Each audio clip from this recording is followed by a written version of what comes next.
Assalamualaikum warahmatullahi wabarakatuh. Bertemu lagi di YouTube channelnya Halo Pengacara.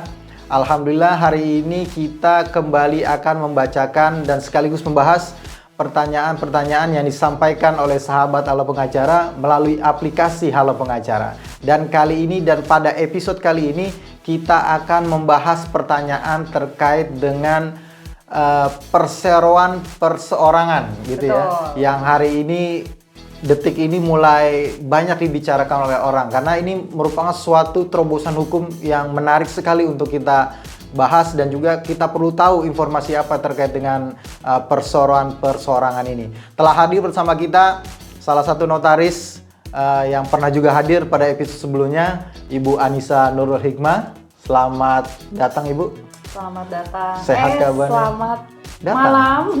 Malam, selamat pagi, selamat siang ya. Okay. Selamat datang di studio kita.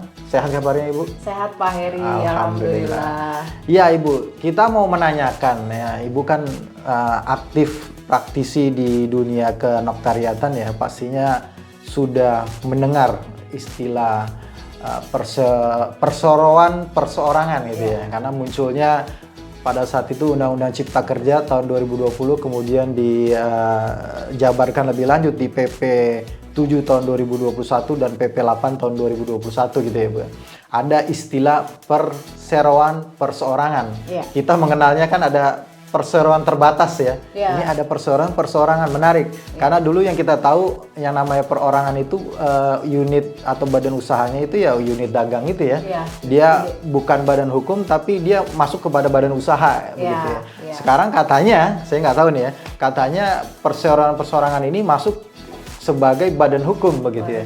Apa sih sebenarnya makhluk dari perseroan perseorangan itu sebenarnya?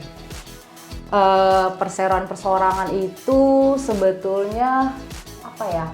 Jadi cara pemerintah untuk lebih memudahkan lagi warga negara Indonesia untuk bisa lebih mudah dalam hal melakukan kegiatan usaha gitu. Makanya kalau dulu tuh kita kalau mau bikin PT itu harus ke notaris, bikin akte PT, terus ya butuh modal yang cukup ya. Kalau notaris kan ada biaya budget lagi. Nah kalau ini dengan adanya perusahaan perseorangan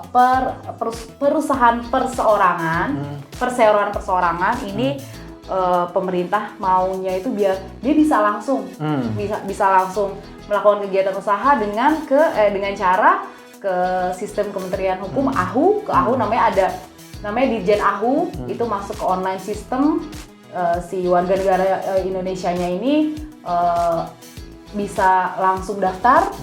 Nanti dengan daftar ke Kementerian Hukum nanti diterbitkanlah surat keterangan terdaftar perseroan perseorangan ini. Jadi tidak perlu notaris. Tidak gitu. perlu akta pendirian dari notaris begitu ya? Iya, dan tidak perlu kalau akte PT itu kan proses pendirian anggaran dasarnya didirikan oleh notaris, dibuat oleh notaris, para pihak datang ke notaris, terus SK-nya dibuat oleh notaris di sistem Kementerian Hukum dan HAM.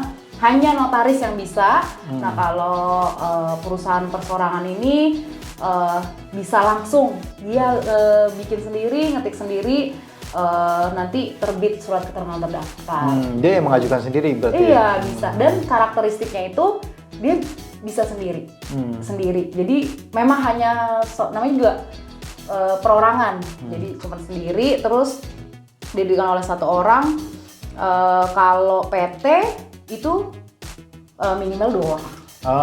Jadi lebih simpel. Lebih gitu. simpel ya, karena dari segi nama kan dia sama dengan perseroan terbatas ya, perseroan perorangan. Apakah kemudian juga dalam perseroan perseorangan ini ada saham juga gitu Bu? Ada sahamnya, ada sahamnya sih harusnya. Nanti intinya ya nanti karena gini sih. Hanya cuma satu orang kayak gitu? Iya, ya? cuma satu orang. Karena memang kalau saya sendiri bukan yang berwenang kan untuk masuk ke dalam sistem itu. Jadi ya pribadi aja gitu. Nah nanti terbitnya sertifikat uh, uh, perseroan perorangan, dapat sertifikat dari kementerian. Begitu ya. Ini kan agak menarik ya. Saya baru mendengar gitu ya, di Indonesia itu ada perseroan perorangan ya. Walaupun di negara Amerika, kemudian di negara Inggris, di Malaysia juga, dan di Singapura kalau tidak salah juga sudah ya terlebih dahulu menerapkan bentuk badan hukum perseroan perorangan ini ya, di mana kita kenal dengan nama Single Member Private Limited Liability Company atau Single Member Company gitu ya.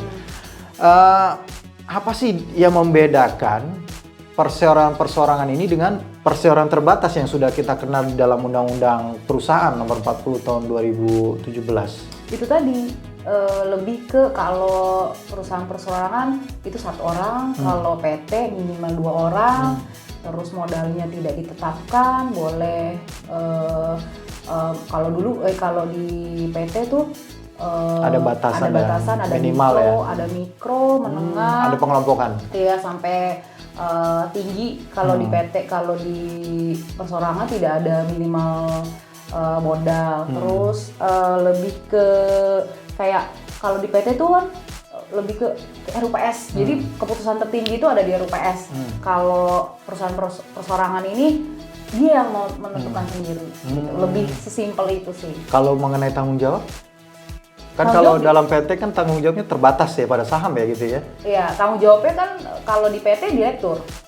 Direktur, terus kekuasaan tertinggi di RUPS. Kalau menurut kalau di perusahaan perseorangan ini ya dirinya sendiri. Ya, Tetapi kalau ada sebelumnya kan kalau badan hukum atau perseroan terbatas lah ya, apabila ada kerugian itu pertanggungjawaban dia sebatas saham yang ada pada perusahaan ya. Apakah ini juga berlaku pada perseroan perorangan? Karena kalau kita kenal dulu misalkan di CV atau di perusahaan perorangan yang dahulu ya sebelum badan hukum itu kan tanggung jawab apabila ada hutang atau apa itu sampai kepada harta pribadi begitu. Nah, makanya perusahaan perorangan ini karakteristiknya itu dia kan sudah berbadan hukum kan. Iya. Berbadan hukum itu berarti dia memisahkan hartanya. Oke. Gitu. Jadi dengan dia mendirikan perusahaan perorangan otomatis harta kekayaannya nanti tidak terbawa-bawa di harta pribadinya dia. Gitu.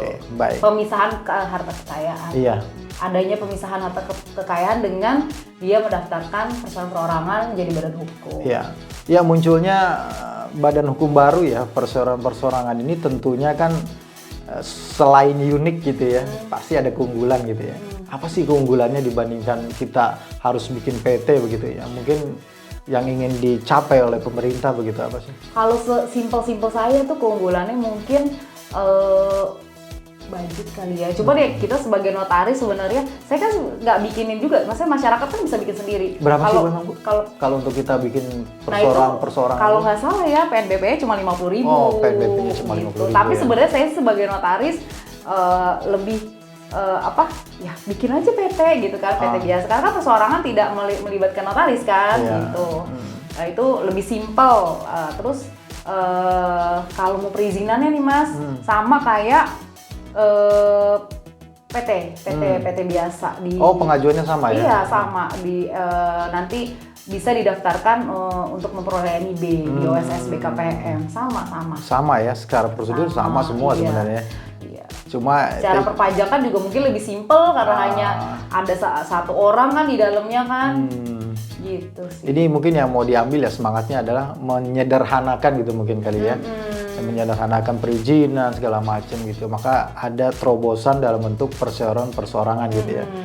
Tadi saya ingin menarik, apakah ada kaitannya nanti ke depan antara perorangan dengan notaris sebenarnya? Ada dimungkinkan nggak nanti ada bersentuhan kegiatan-kegiatan dari perorangan yang membutuhkan jasa notaris itu? Mungkin nanti hal simpel yang saya bisa pikirkan itu ketika perorangan ini makin tumbuh besar. Makin tumbuh besar, maju, butuh modal yang banyak kan Mas.